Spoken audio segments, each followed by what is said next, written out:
Hey, everybody. Welcome to Perpetual Motion, a podcast focused on self-care, communication, and positive relationships. I'm your host, Dr. Mo Anderson, best-selling author, award-winning podcast host, keynote speaker, and wellness coach. Every episode, my goal is to help you review, renew, and renew. If you're new to the show, go ahead. Please click that subscribe button to be notified of new episodes when they post. Also, help us out by rating the show and leaving a comment so the platforms will suggest this program to more listeners. Hey, I've got a special treat for you today. My guest, Craig Thorn, lives in Canada, but he's from Melbourne, Australia.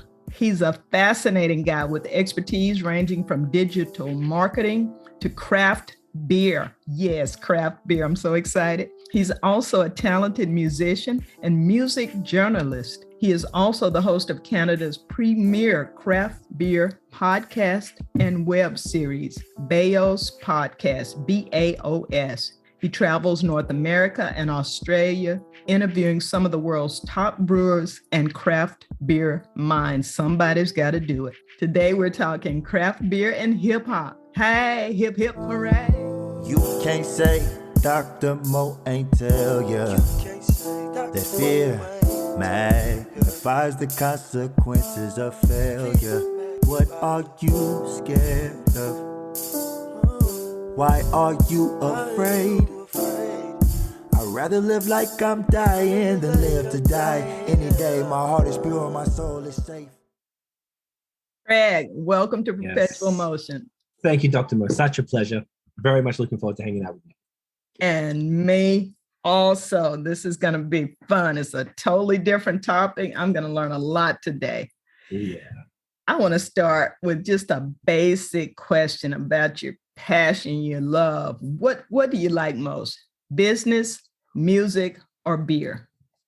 It's a really good question. I would say if I had to choose, music was always like the first love, and it's the reason I came to Canada in the first place.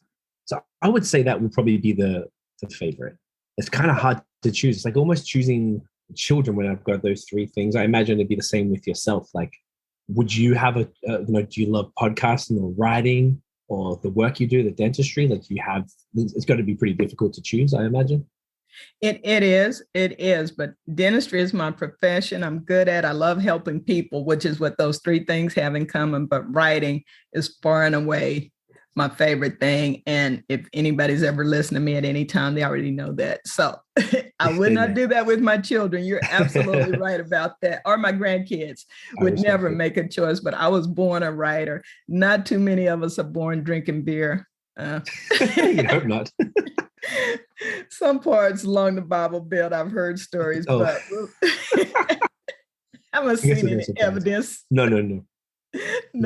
Each to their own, I guess. Okay, each to their own. And we're going to talk about all three of those, but I was just curious. It's not often I see someone with those three skill sets, so that's pretty cool. The creative stuff, it sounds like for both of us, are the priority, because I guess that's where you get the most fulfillment. Right. In life, right? It's like creation and sort of the self-doubt when you're doing it. You're like, this is terrible. And every time then when you finish it, I know about you, when I like write a verse and then you record it and then you come, oh, wow, that's tight. All right, cool. Like, but every single time there's always a part where I'm just like, this is horrendous. I should stop. Absolutely. So I'm probably and the same. Then what will people think? If that part is like sending your child out into the world, like I've done my best here. I hope I get good feedback. I hope they like it, because it's personal at that point. And vulnerable. Both. Yes. Because you're really just putting it all out there. And this is something that means something to us, that you put a lot of like heart and soul into. It's not just like you said, your profession. Like the marketing is the profession. I love it. But the creation is sort of, it's like a part of you that you're just sharing with the world. So it's, I guess automatically, this is interesting because I haven't really thought about that before. So it kind of like has to win. Yeah. I like that. I do too. So you have a craft beer podcast in Canada. Yes. I Googled craft beer, and that means, for those of you who don't know, like me, I've been using the term for years, and I thought, I don't even know what that means. I'm just saying words. It means a beer made in a traditional or non-mechanized way by a small brewery. For those who don't know how any beer is made, though, can you briefly explain What is the traditional way of making beer and what craft brewers do to make beer? Absolutely. So I also believe on top of that definition that it's also the way that the US specifically, there's a thing called the Brewers Association, and they count it by production volume. So the top end is about 6 million barrels per year, which Sam Adams Brewery out of Boston makes. Mm-hmm. And the funny thing, anything over that is macro, which would be any beer that anyone has like ever heard of, like Heineken, Budweiser, Miller, all that stuff is all macro beer. And the funny thing is the Brewers Association keep moving that production limit higher as Sam Adams grows because they want to keep them as craft. As soon as they exceed that, they will no longer be craft beer. And it's in the interest of the Brewers Association to keep them considered craft. So they keep raising the ceiling. It's kind of a sidebar fun fact there. Interesting, the politics of beer as well. It's like the same as anything else. There's drama, there's politics, same as anything. As far as the process of making beer, I think at least in the last, I would imagine 100 or so years, it has to be about the same.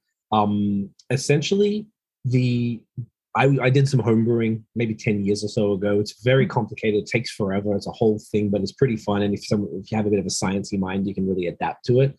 So basically what you want to do, you have this thing called a mash tun, TUN, and you get the grain. So, essentially beer is 4 ingredients. Do you know what the 4 off the top, like just to guess? Maybe you've been to Brewers. Just rye, hops, some kind of grain, water, I'm guessing. I don't know, Tabasco sauce. I don't know. You got 3 of them. So yeah, barley or malt, water, yeast, which is the only one, and hops. That's the 4 ingredients to make beer. So well done. So essentially you get the barley, which is just malted wheat. And there's all different kinds that I won't go into that. They malt them, which I believe is just like roasting them. And then the brewer buys the different types. So there's 2-row Pilsner, 6-row Pilsner. It's all about the rows on the actual stem of wheat.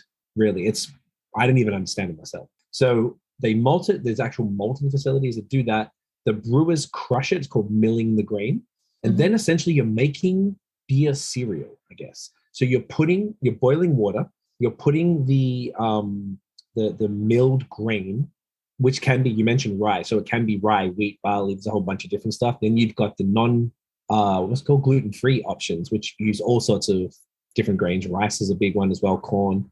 And you put it in the boiling water, and that will boil for like an hour, depending on the style you're making. That'll make the liquid that results, which is a sugary water. It's called wort, W-O-R-T. Then that gets transferred into a fermenter, or I guess, and in that you boil it again, and then you would add hops. And depending on the style, there's bittering hops, which you add earlier on, and later on in the boil, if it's once again, the length of the boil depends on the style. You add hops at the end. So the earlier ones will make it more bitter. The hops you add at the end, which boil for a shorter amount of time, will make it more fragrant, tropical fruits and all that type of stuff.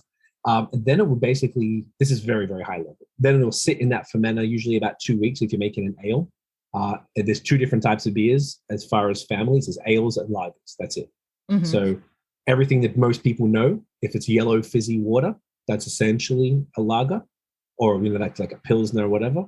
Anything else is an ale. So ale yeast ferments warm and bottom fermenting. Lager yeast ferments cold and top fermenting. So a lager will go 6 to 12 weeks lagering, which because it takes longer to produce the beer. And so the yeast, then you pitch the yeast obviously in the fermenter. It'll eat all the sugars in the wort really that you've boiled up, because you extracted all the sugars from the barley and the wheat or whatever you've used, or the grain. The yeast will eat the sugar, and you use just the right amount of grain that'll give you the ABV, alcohol by volume, that you want. So a typical Pilsner or a lager would be 5% ABV. So, if it's a higher strength beer, you would just have more grain. If it's a lower beer, you'd have less grain. So that's basically it. You let it go for a couple of weeks, and then they would mix, when they would can it or package it. So you got kegs for draft, bottles, or kegs are the main 3. You can do things called growlers, which are like you actually on keg, you pour it into this glass bottle, which is this thing right here. With a little I've seen that in movies. I haven't seen anyone actually do it in person. Pretty cool. They're kind of cute. So like most places, this is like the best brewery in the world in Vermont, Farmstead, but they They essentially are like most. It's only if you're trying to take home a beer that hasn't been packaged, but they're not as popular. Like it's very segmented the market. We put it in a growler. Okay. And they have another thing called. Say that name again, though. You said it was one of the best beers in the world. Hill Farmstead. It's been voted the greatest brewery in the world like years and years in a row. They're in Greensboro, Vermont. Hill Farmstead. Hill, Hill, and then Yes. Farmstead, a separate word. Oh, Yeah. Never heard of it, but super hard to get. Yeah, it's they're incredible. And then they package it through in any of those methods, and that's the basic process. So even Budweiser does the same process, give or take.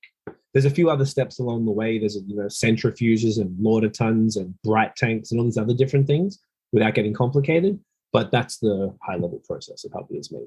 Interesting, and I appreciate that because I get a much better appreciation for things when I understand time and effort, the labor, the science that goes into it. I remember learning about olive oil when I was in Italy. I was just kind of dipping it up at a Olive Garden or whatever, not thinking too much about it, but the cold press and how it's grown and when the right time to pick it and everything. It just like opened my eyes to, oh, wow, this is something pretty special. It doesn't just come in a bottle. It didn't just happen. And so now with beer, I know just a lot more. I need to take a tour now. It's pretty cool. When you actually see it and you hear it, and now you've heard that process and you go there and you see like, oh, wow, these things are massive. They're like some of them, 20 feet tall for the big ones, bigger. I've seen ones that go higher than the roof. They've had to make a mezzanine roof to get to the top to be able to put the ingredients in, like in the bigger breweries. It's bonkers. It's super fun. And it's crazy because there's a huge Miller Brewing company here that so many people in the Dallas-Fort Worth area have worked at for years. I've passed it a million times, and they offer tours. Never set foot inside the place, and I, just for the knowledge of it because it's there. That's not the craft process, but I could learn something. So for sure. That. Yes, and even the craft beer, as much as we don't like macro, it's like a whole thing. Like it's like a beef, which I won't really go into because the macro breweries proactively try to squash craft beer because they control everything, supermarket shelves and distribution and all that type of stuff. But the actual science of mass producing such a consistent product over time is just a human feat. It's pretty impressive. Even all the craft breweries are like, Budweiser, Miller, Coors, all of that are very, very impressive with what they do. So it would be kind of cool for you to go to like a local brewery and then go to Miller and then and see the scale difference. You've got these tiny little ones for the locals and these massive things. And you're like, how can they get such a consistent product? And regardless of what you think of it, but it's, right. Very cool. Like the wineries, same, exactly the same thing. And I know about some of the things that go on there with the smaller wineries and the large ones, but we're not going to get into the politics of it. We're just appreciating the craft of it all. And that was, wow, you just really schooled us. I like that. That was good tea on beer. Solid tea right there. Scolding hot. Solid. So you've got so many options as an experienced, talented musician. We're going to talk a little bit about the branding, the social media things that you do. Why did you get into craft beer and start a podcast about it even? That's a great question. So it was a pretty straightforward story. So in Australia, I drank craft beer, but it was like, I didn't know it was craft beer. It's just local stuff. I used to drink macro lagers from different countries and thought I was fancy and thought I was adventurous. Not really fancy. Now. Exactly. I'm doing my thing out there. So I moved to Canada in 2010 and I very silly moved in September. So I missed the whole summer and came right on time for the very, very bitter cold Canadian winters. So in January 2011, I saw this. My friends in Australia had this Facebook group called 365 Days of Beer. And I was like, okay, well, and all they had to do was take a picture. So you got to hold the beer, take a picture with it and number it and put it on Facebook or whatever to prove that you drank it, whether it's a can bottle or a labeled pint glass to prove it. And that was it. And I was like, well, this is my first winter. You can't really do too much. It's really, really cold. Let's give it a try. It's not possible that there's 300 beers in the world. So I'm going to fail, but maybe I'll learn something or I'll get drunk along the way. So my housemate at the time, a good friend, joined me. we started doing it. We started traveling a little bit, just visiting breweries around. I lived in Toronto at the time, so I was going around Ontario. We went to Buffalo, New York, a few different places. And then 7 months in, I hit 365. And I was like, oh. And I kind of... beers. You were drinking a different brand every day? Is that what you I wouldn't say every day, but I documented 365 unique beers. Okay, got it. So I was like, well, this is kind of fun. I don't have to do this anymore, but I'm going to keep going. Right now, I'm just checking the number. Last night, I did number 7,190. Oh my goodness. So I just kept it going. So I kind of became... that dedication. I'm pretty OCD, so I think that's the only reason I like to, it's a lot of work and it's kind of annoying, but I can't help myself. I just have to keep going. So I don't have a goal or anything. I'm just continuing to do it. So I kind of de facto became that beer guy. And even though I knew nothing about it really, I just drank more different ones than the average person and was learning as I went. When my Facebook memories come up and I see my old reviews, I kind of cringe and go, oh, man, I knew nothing. So over time, people were like, oh, you should write a book. And I'm like, dude, my reviews are horrendous. I'm swearing. I'm not using any proper terms. I'm just making things up. I thought it was pretty... I personally would like a lot more than the fancier stuff. Fancy technical language. The average person, well, if they were encouraging you, they're like me then. Like, this is great. I can relate to this. That's a good point, I guess. Well, I kind of considered it because the work was already done. It would just be a matter of collating the images and the writing. But then I was like, yeah, okay. And around maybe 2014, my girlfriend was like, we were getting into podcasts. She was like, why don't you find some beer podcasts? Because I was continuing to do it. So I was like, all right, cool. So I checked some out. And all I found were these like middle-aged dudes, like talking in low, boring tones, very pretentious about it. And I'm like, this is not for me. Like, I don't relate to these people at all.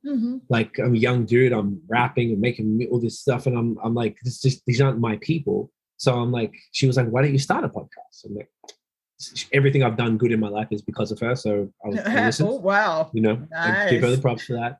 And my roommate who started it with me, I said to him, I was like, dude, do you want to do a beer podcast? Because at the time we were touring pretty heavy with music. I have just to my left here, I have my studio set up, like a microphone. So I had all of the equipment. My brother's an audio engineer. So we had everything we needed to make a podcast. So at the time when I started the 365, I called my blog, I won't cuss, but I called it Beer and Other stuff. Okay. But because it was syncing from my Instagram, because I started Instagram when it first came out and was putting it on Tumblr, and I just needed a name because you have to put a name.tumblr.com. Right. So I called it Beer and Other Stuff, and because I didn't care. I was just like, whatever, this is my side project. Didn't want anything serious. And then we just called the podcast that. And it was my friend and I, super casual. Like, I'm from Australia. We're a little rough around the edge. We swear a lot, like at least people I'm around. So we're just being ourselves. We weren't trying to be professional. Didn't know Jack. We were just reading about beer topics, talking about things. And then breweries started to reach out and wanting to be on. We're like, this is interesting. I didn't expect that, because who are we? Then I had one brewery that I connected with, didn't want to be on because of the name and the cussing. So we had two choices, fork in the road. We could either be like, I don't care, we're continuing to do that, or we could rebrand and tone it down a little bit and be more serious. We chose the latter. So we couldn't come up with a name. Open up more options for you too. There's a business lesson right there. You can still be authentic, but reach more people. Exactly. And it's just toning it down a touch. And I was comfortable with that. Like, we still cuss, but it's not like every second word. It was never about that. I just wanted to be myself without having to tone it back, right? But I do similar things to you. I interview people I don't know, so I'm not going to swear in their face type of thing, unless it gets to that point, right? Right. In a good way. You're drinking a few beers, you get a bit loose. So we changed it to BAOS. So it's not like BAOS, it's just BAOS. It's supposed to have, I guess I don't use the dot, so I confuse people with that. So it just stands for that, same as the blog. And we toned it down a bit, and it kind of just kept growing. My friend kind of opted out eventually. He's got a couple of kids and married and all that. So he didn't really, kind of lost interest in beer and doing that. So I kept it going. Wait, he's he's married with kids and he lost interest in beer? What is he drinking then? He's drinking something.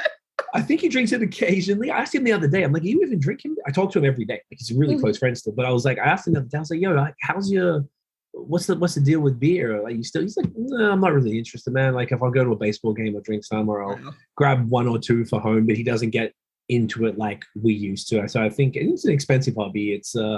It can become a problem if you get too deep in it. So he's doing his thing, but I guess it worked out okay because I did all the work anyway, because I was kind of my project, and he was just really funny. So he brought that comedy edge to it, but it's an interview based thing. So anyway, we kept doing that. We started working with tourism offices in the States, mostly some around here as well, but mostly we did the state of Vermont, Virginia, Colorado flew us out. So we, started to, we'd done breweries in New York and California, just a whole bunch of stuff, some out of pocket, some when the tourism people pay us to get out there. And it just kind of grew into this thing. And now we have a nonprofit that's associated with it. It's one of our main side projects, generates revenue. It's a weird, unintentional thing that just happened in life that from a little hobby became a thing. And my girlfriend has a platform called Liquid X Happiness, which is wine, spirits, a little bit of beer and some coffee. So when we travel, we pair the two together. And now we cover all things, fun liquids. So, we do everything together. You only need one room. It's not different people. Right. We've got, and that's going to appeal to, most couples or partners or whatever, just who may have very different tastes. Yeah. You can do some fun things. It sounds like you guys have a really good partnership, and you have some good friends as well. So works out nicely. Yeah. A lot of people travel for liquids, funnily enough. So it kind of just worked out that way. So obviously the last 2 years, we haven't traveled at all for it, but we make it work virtually. The virtual podcasts have been great. Yeah, so we never did them before, so now I love it. So much more convenient. Just I know, and the time, the time you save. You run into a little technical glitch here and there, but just for the time you save and the comfort, it's really nice. And so many more people are listening to podcasts now. I've been doing it about 10 years, and now it's a thing. It hasn't always been a thing, so it's a good way to learn and have a good time and make friends virtually. 100% agree. It's very cool. If someone, and congrats on the success of your podcast, let me say that as well, because it is a lot of work. It's a lot of work. If anybody knows, it's a ton of work. It's a lot, but I think it's worth it. Obviously, you've been doing it. I've been 7 years or 10 in. I've been doing it 10 years. Very impressive. Very impressive dedication, and it takes a lot to stick this stuff out and to grow it. It's a lot more work than people think. It is. This, as you know, this talking part right here is the fun part and quite the easiest part of it. There's another few hours that'll happen before this gets uploaded, but that's all good. People should know if you've got a hobby, you can turn it into, a stream of income, but it's going to take persistence. It's going to take persistence and overcoming some obstacles and just hanging in there. 100%. If someone, you're clearly very knowledgeable about this subject, and I'm just wondering if someone has never tried craft beer, they've just kind of stuck with, I think you called it the macro brands that you can get in any supermarket or wherever. What would you suggest they try first, or how do they find something comparable to what they're accustomed to drinking? I know it's not going to taste the same, but for me, when I, if I'm trying a new wine or a new drink or something, like, this is what I like. What's kind of got a similar taste or whatever? Because like there's some beers that are super bitter. I guess it's the lager or whatever. Not for me. But my son, he loves those. That's his thing. The darker and bitter, the better. So you get to that point eventually. That's a really good question, because I think that's a key thing to get people into beer. So there's a few short answers to that one. So if you're currently a Budweiser, like a lager or a Pilsner drinker, you're drinking Bud, you're drinking Miller, Coors, Molson Canadian up here, or just any of those, like Yuengling or something. That would be, we call them, the nickname for them is a crispy boy. They call them crisp lagers. So how anything is a thick boy. So it's a crispy boy, we call them. So any of those type of beers in any brewery, most breweries would do them. So they would be just the exact equivalent. They would just, honestly, they're going to have a lot more flavor, and you don't have to have them as ice cold, because when you've got the macro beers, they use cheaper ingredients like flaked corn and things like that. And they taste, to be fair, like pretty horrible if they're not ice cold. That's why you see the frosted mugs, because you want to dead your taste buds. You want this beer to taste like water. Otherwise, it's just not good. So that would be the first one. Say if you're a white wine drinker, White wine is typically acidic, green apple, sometimes some of the tropical fruits, a little bit sour sometimes. So then you could go into some of the sours. They're called Kettle Sours. So just meaning it's soured in a fermenter as opposed to a barrel and let sit for a while with wild yeast. Kettle Sours can be, plain ones like a Berliner Weiss, which is a German style that they do a lot in North America. You could do the fruited Kettle Sours. So sometimes you name the fruit, you'll be able to find a sour with that in it. A newer style is called a Smoothie Sour, which is essentially like a slightly tart sour, but the thickness is almost that of a smoothie because they add the fruit puree after fermentation. So it doesn't, like a fruited sour, you put the fruit puree in and you strain it out. So it kind of like has the residual flavors, but a smoothie, you leave it in. And because you have to arrest, I won't get too complicated, but you have to arrest the yeast from working because you're putting sugary fruit in a beer that has live yeast in it, which can make the cans explode if you don't kill the yeast off. So you have to kill the yeast and put them in there. But smoothies are super popular because they're crazy colors, all sorts of fruit combinations, very highly sought after. I've never even heard of that. I'm glad you shared that. It's really fun. I'm up for trying new things, so that's something I'll look for. That's interesting. I knew about the flavors. I've been very excited about the flavors, across the board, whether it was vodka, whiskey, it was like all of a sudden someone said, "Oh, we can add flavor to stuff," and it just like Chipotle. All of a sudden it wasn't, and then it was everywhere. That's a great comparison. So you should be able to find smoothies around. Here and there. Like not every brewery does them. The purist types who just like beer how beer is supposed to be, they can't stand it. They get really mad about it. It's quite funny. Another quick example would be, say if you're a Guinness drinker, you would like that would, it's like a nitro stout, like a low ABV 5% stout. So there's things called oatmeal stouts, which are just light 5% stouts, taste very similar, but locally made. Sometimes they put them on nitro, which is like just a tap that uses nitrogen to make it the same creamy head that Guinness has, because Guinness is a nitro tap. So they're pretty common. Almost every brewery has those. And the last one, the most popular style of craft beer right now, is called a New England IPA, India Pale Ale.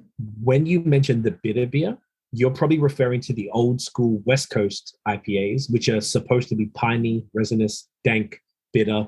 That's their whole thing. So this is the literal opposite. So this is like, it's hazy. It looks like yellow milk. They smell like mango, pineapple, passion fruit, guava, you name it. They super creamy. They're you can get them from like 3% up to 12%. They're by far the most popular style. And that one strangely converts almost anybody because it just tastes like fruit, but there's no fruit in it. It's just the hops. So they're like rotating different hops all the time. So those would be, that'll get you started. Okay. I did not know there was beer with 12% alcohol. You just changed my life. Oh yeah. It's pretty strong. It's different to wine because you could drink a whole bottle of wine, but could you have, actually you probably could. It just hits you different. There's all sorts of beers. I've had beers like 18, 20% type of thing. It's not my favorite, but they have the 18, 20%. Wow. Yeah. It gets you. Something for everybody. Literally. I just thought, I know a lot of guys who drink beer and it just seems like they just, drink beer and go to the bathroom. I was like, is there any alcohol in it at all? It makes you go. But if you drink the higher ABV ones, you can drink less and like sip it slower and go to the bathroom less. That's a great point. The bathroom is pretty annoying. There you go. We have to talk about these things, You got to be honest. It's real. It's real. We got to be honest. You have traveled North America and Australia, interviewing some of the world's top brewers and craft beer minds. What is that like? Just being on the road to do that? Because you mentioned some are even soliciting you to come, and you're not just picking places and going now, which it has to be a good feeling too for all the effort you put in. But what's that road life like? It's hectic. It's a lot. I've toured with music. It's pretty similar, but it's even more crazy because you have to document everything. So if you work with a tourism office, they'll have these itineraries from and I'm a go to bed at 3 a.m., get up at 11 type of guy. I'm not, up at 7. So they get you started like 9 a.m. You've got to go here and here. They send you around all day.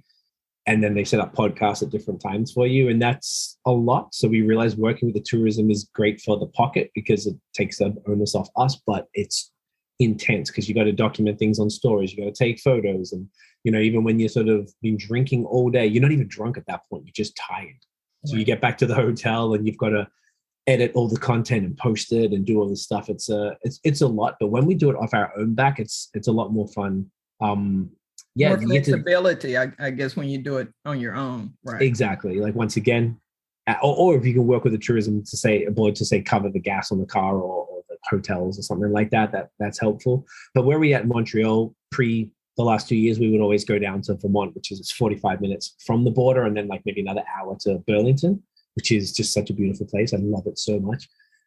So we would, we get to chat. Like it's really cool. It's kind of like, what you're doing. You get to talk to a lot of people. And when you sit down with people for a while, you start to get a really nice rapport and you just get along and you learn about that person. And I get to do that. But it's like our podcast is usually minimum 2 hours type of thing.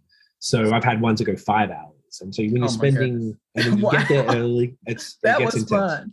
That was fun though. It's a lot. You get kind of lit and it's part of the journey, which is keeps it going, right? But yeah, you end up like hanging out with people. I'm naturally curious, so I'm never short of questions. It's I don't prepare at all. I just freestyle it all. It's the one thing. I'm a very prepared person, but with the interviews, I like to just go off the dome and see where it goes because I'm just looking around. I'm just curious. The least I know about the brewery, the better. Mm-hmm. Yeah, but it's just really cool. You just get to. I know so much about beer. So if someone hears me talk about beer, like, oh, that guy knows his stuff. I'm like, I just listen. I just talk with people smarter than me all the time, and try to be a sponge and soak it up because it's fascinating. I never even did chemistry in school or anything like that, so I don't understand anything. I have no basis, but it's been really cool. It's really eye-opening and made a lot of great friendships that have turned into business or just people that I talk to regularly. And I'm very grateful for that. It's a cool little side effect once again of this whole silly random hobby. Okay. Yeah. You've used social media. You've got a background in business. You clearly are an entrepreneur and know how to take advantage of opportunities. And you've used social media to build the brands of several Canadian breweries. Most of us are trying to use social media to build our brands, get engagement. Can you give any advice? Right now, I could definitely speak to that. We do have a YouTube channel for our company called High Seasons, just High Season Co. on YouTube. And we do all sorts of videos that will give tips there. But the one thing I would say, if people are listening right now, the two platforms that people really care about are TikTok and Instagram.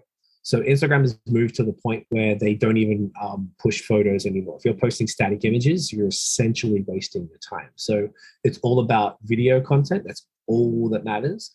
And taking advantage of, it doesn't have to be as, like, you don't have to have a $4,000 camera anymore. You just use your phone. These phones are pretty crazy. This one I have, it's only the 2 years ago model, the iPhone 12, and it's got a 4K camera in it, which is as good as my $4,500 Fuji camera.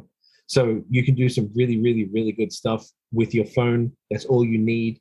Document everything, create videos all the time. Try and do, if possible on TikTok, minimum once a day. You want to do anywhere between 3 and 10 times a day. That's how much they want you to post. It's kind of bonkers. But the content is such low effort they want now. So you don't have to have this beautiful aesthetic and all this other thing that we used to before, and all this crazy video editing software. You can do everything in the apps with your phone. That's literally all you need. So I would say to always sort of document what you're doing. Always, like, every company should be a media company.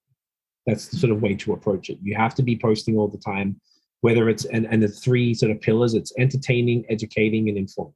One of those three, everything has to be one of those.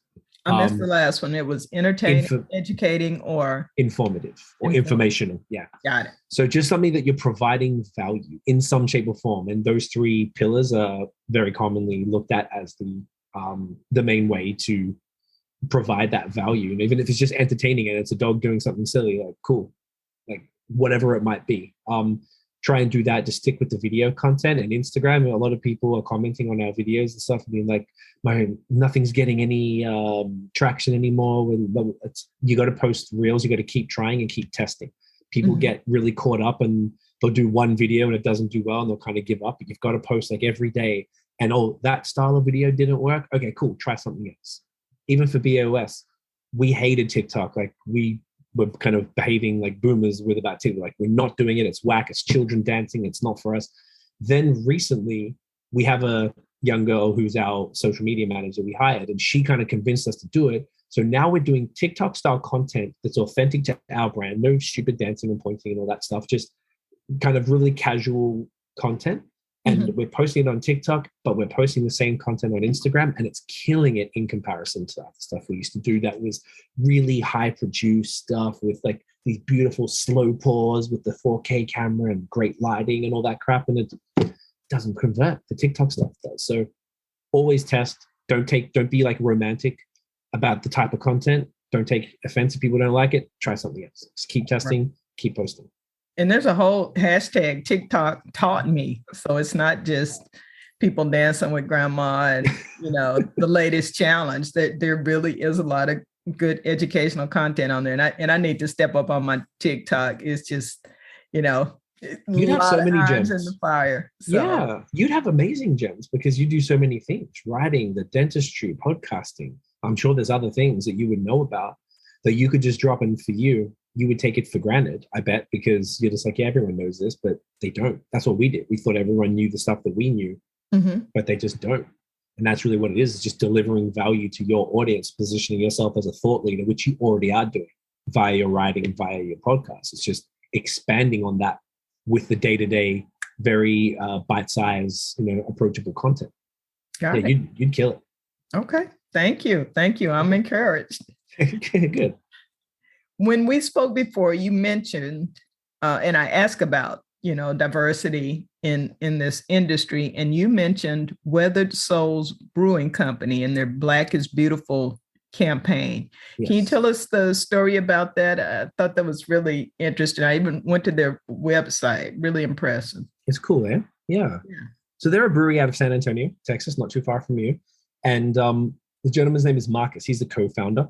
He's African-American of Weathered Souls. And around the 2020 George Floyd situation, he wanted to come up with a way to bring, positive energy and donate back to the community. Everyone was pretty, excited to donate stuff, but he wanted to make it more something that the beer industry could really get behind. So he created a concept called Black is Beautiful. It's an open collaboration concept. So the idea behind it, they've already created the label. So any brewery can get involved. You just got to sign up on the website. They'll give you a recipe, and it's a stout, so a black beer. You can tweak it however you like. So breweries were doing low ABV stouts. Some of them were doing like 12% stouts with pecans and lactose and coconut and stuff, like all sorts of different beers on the spectrum within a stout. And you call it Black is Beautiful. And then the brewery can donate to whichever Black charity in their region or whatever made sense for them after doing the beer. So it was a beautiful thing that really, really blew up. They had breweries from all over the world joining. It was really cool to see. A lot of great beers came out of it. And we ended up starting a nonprofit inspired by that with a brewery so I'm here in Montreal, and about 2 hours north is a town called Gatineau, which is just across the water from Ottawa, which is the DC of Canada, which is the capital in Ontario. And they're called Cinquième Baron, so fifth Baron in English. And so they reached out to us, and the gentleman, his name's Jacob. He's one of the founders. His wife is Haitian. He knows both my partner and myself, who is Jamaican origin. He knows that diversity has been important to BAOS since she's the co-founder of the program since the beginning. And we've always tried to focus on that whenever we could.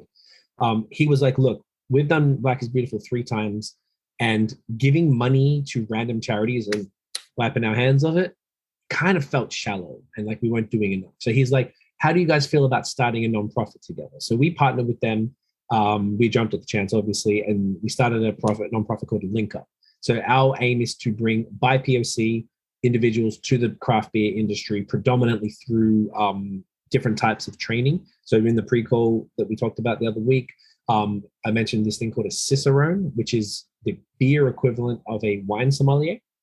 So that is a training. So we have a deal with them, a partnership with them. they give us scholarships and discounts on that. So we're able to give those out to new individuals. Well, not always new to beer, but people who are interested in it if they're starting from scratch, or maybe they're in the industry and didn't have that training. So that training will give them a leg up when they go for an interview for a job, because they already have this understanding. And it's very easy for us to do that. So that's pretty high impact. We're going to launch some scholarships with some brewing schools for the production side, because the Cicerone is front of house. So serving, taproom management, pouring, food, all that stuff.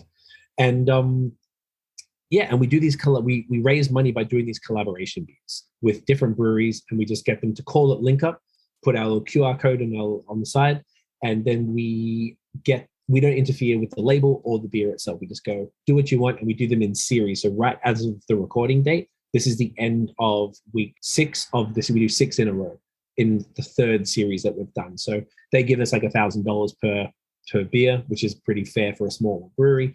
And then we use that to give back to the community and help train people up. So it's been really cool. All from Black is Inspired. Yeah. Wow. I bet Marcus had no idea when he started that, just what an impact it was going to make. And with folks like you, and you clearly got a great mind and a big heart, it gives me optimism, which I need right now. It gives me optimism for our continent, since you're in Canada, and in our world going forward. There's so many good people out there doing really amazing things, and you are one of those good people.